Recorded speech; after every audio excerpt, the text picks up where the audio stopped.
past 2 decades, technology has gushed into our lives, altering the way we interact with each other. It is increasingly observable that social media presents an enormous risk to individuals. There are many types of cybercrimes, but today I'll be talking about cyberbullying. In a nutshell, cyberbullying involves the use of electronic communication to threaten or harass another. It can be done via social media, emails, or messages, and is a component of violence against women.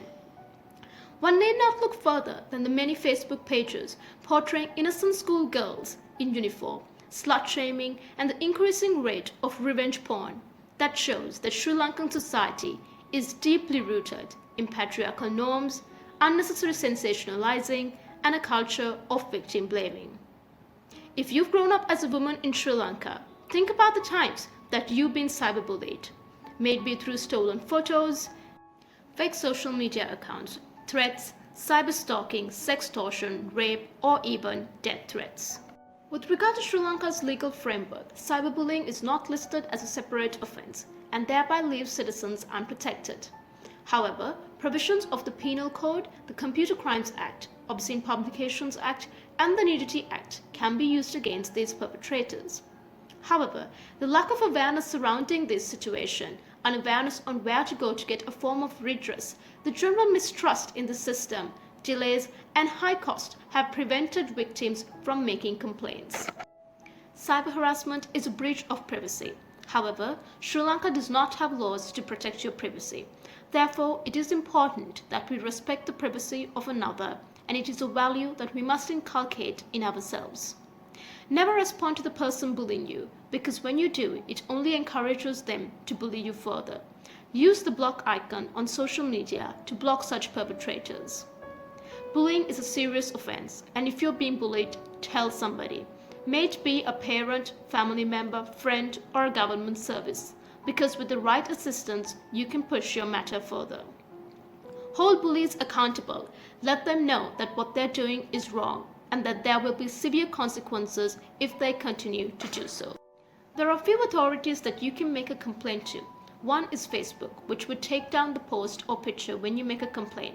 However, there's a lack of Sinhala and Tamil speaking moderators on Facebook, and therefore, when you make a complaint, they may say that the content does not violate their community standards.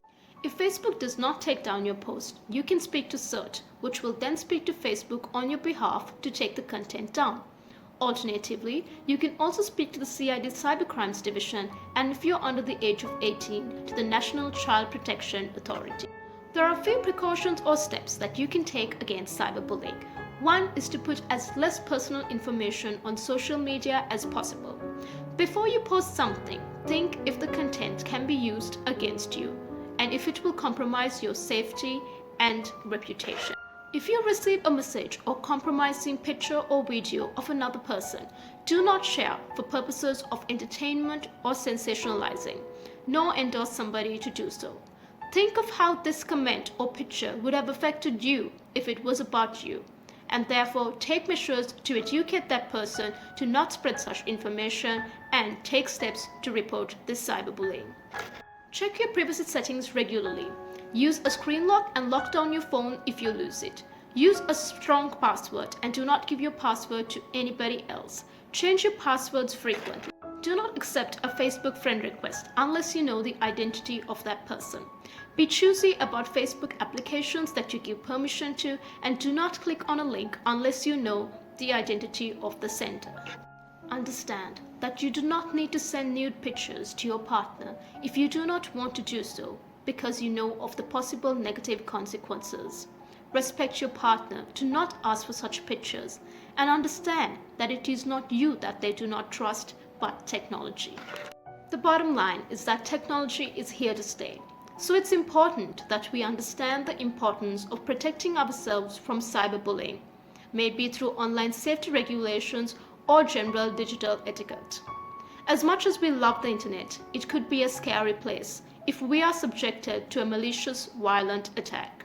But with the right support and reporting to the right authorities, you can keep yourself and your family safe.